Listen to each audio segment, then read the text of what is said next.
The Red Sea has provided an economic lifeline to Saudi Arabia and to the broader world, ensuring that large volumes of oil have been able to get out onto the open market despite the blockages which have persisted in the Strait of Hormuz. But the Houthis have said that they have attacked some of the pipelines leading into the Saudi export hub at Yanbu. That followed Saudi attacks on Houthi-controlled ports, which were triggered by the Houthis announcing a maritime blockade against their longtime enemies.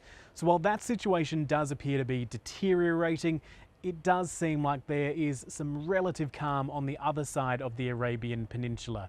Almost 2 weeks of daily strikes between the US and Iran, effectively over control of the Strait of Hormuz, remain paused. The US reportedly concerned that its stocks of interceptor missiles across this region are running low and it can't withstand Iranian attacks.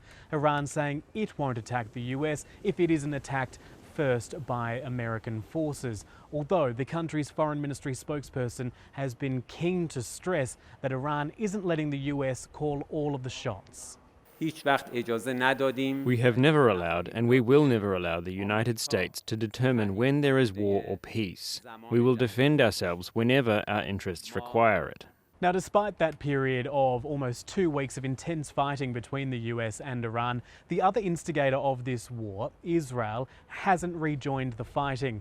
But the Israeli Prime Minister Benjamin Netayahu is going to be in the United States on Tuesday, attending the funeral of pro-Israel Senator Lindsey Graham and also meeting with Donald Trump. It'll be the first face-to-face meeting between the pair since they launched the war against Iran back in February, and the first since a series of fiery phone calls, including conversations where President Trump had offered expletive-laden character assessments of Mr. Netanyahu, particularly over his handling of things such as the war in Lebanon.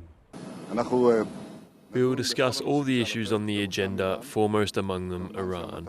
Of course, our goal is to safeguard our security while also expanding the circle of peace around us.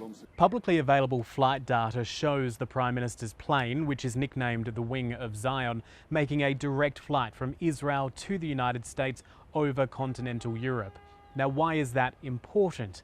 Well, the last couple of times Benjamin Netanyahu has flown stateside, his plane has hugged the Mediterranean, keen to avoid European airspace, particularly countries likely to enforce the arrest warrants for alleged war crimes that have been issued against him by the International Criminal Court.